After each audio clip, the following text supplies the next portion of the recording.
Tuhan bersamamu dan bersama rohmu. Inilah Injil suci menurut Yohanes. Dimuliakanlah Tuhan. Dalam amanat perpisahannya, Yesus berkata kepada murid-muridnya, damai sejahtera kutinggalkan bagimu, damai sejahteraku kuberikan kepadamu. Dan apa yang kuberikan tidak seperti yang diberikan oleh dunia kepadaku. Janganlah gelisah dan gentar hatimu.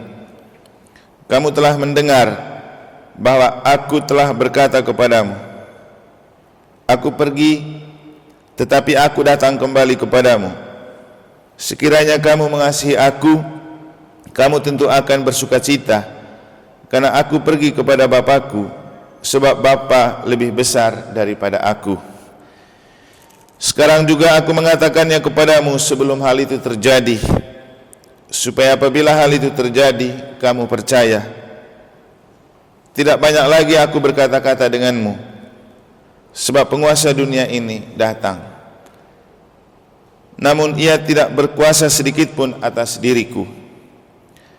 Tetapi dunia harus tahu bahwa aku mengasihi Bapa dan bahwa aku melakukan segala sesuatu seperti yang diperintahkan Bapa kepadaku. Demikianlah sabda Tuhan. Terpujilah Kristus.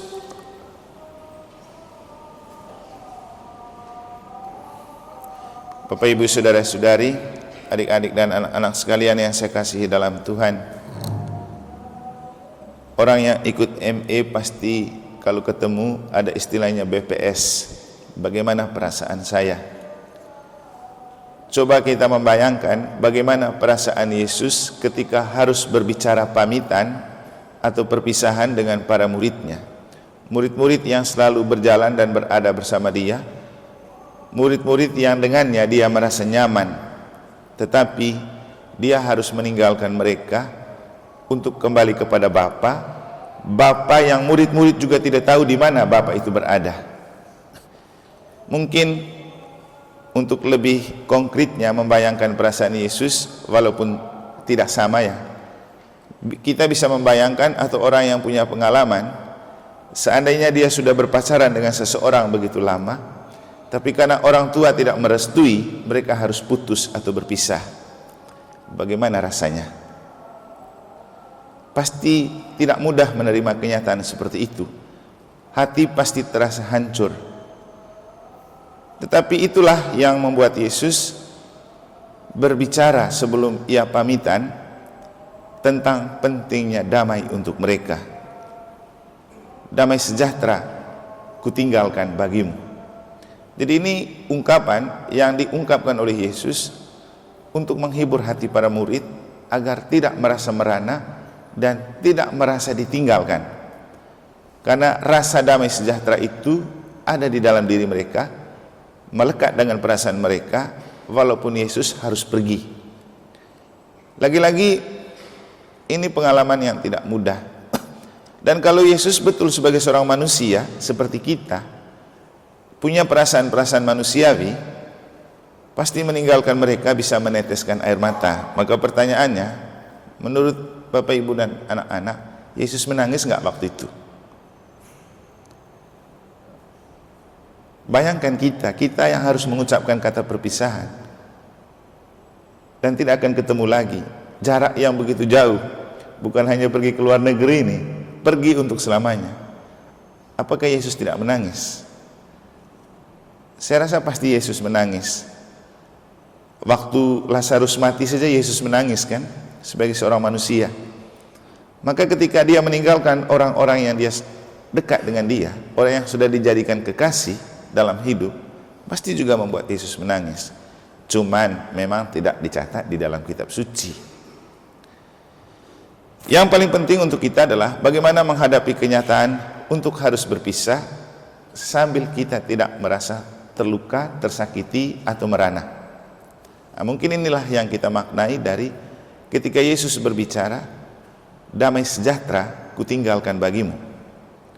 Bahwa ketika Yesus akan meninggalkan mereka, Yesus tetap punya tanggung jawab untuk menjaga hati mereka, menjaga perasaan mereka, menjaga kondisi hidup mereka. Bahwa mereka pasti baik-baik saja, karena Yesus meninggalkan damai sejahtera. Dan damai sejahtera itu sebuah kenyataan yang susah dicari, susah dibeli, dan tidak dijual oleh dunia.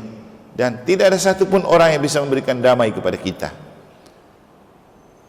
Itulah Yesus, yang membuat Yesus memberikan damai itu kepada mereka. Kemudian hal kedua, Yesus coba menghibur mereka dengan membayangkan bahwa suatu saat kita akan ketemu. Jadi janganlah gelisah hatimu. Aku akan kembali kepada Bapa, karena saya harus lebih mengasihi Bapa dan harus taat kepada Bapa.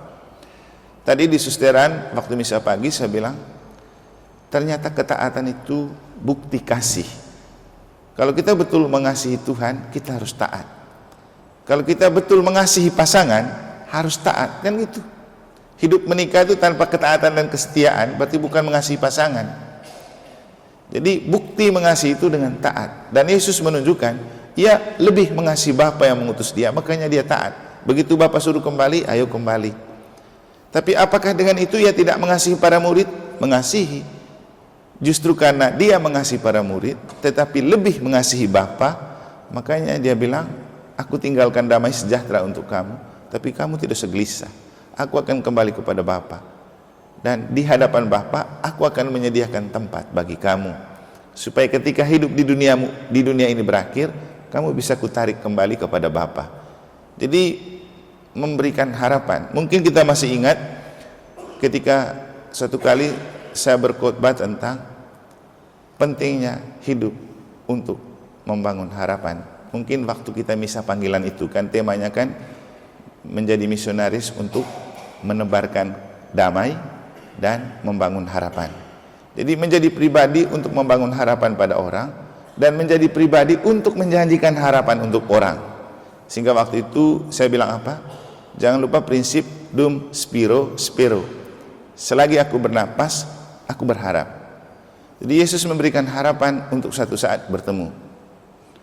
Bapak Ibu saudara-saudari, tidak mudah untuk berpisah, tetapi selalu mudah untuk berpisah bila kita percaya bahwa Tuhan tidak pernah memisahkan kita dan Tuhan selalu mempersatukan kita. Seperti yang sering saya bilang, karena Tuhan kita tidak berpisah dengan orang meninggal.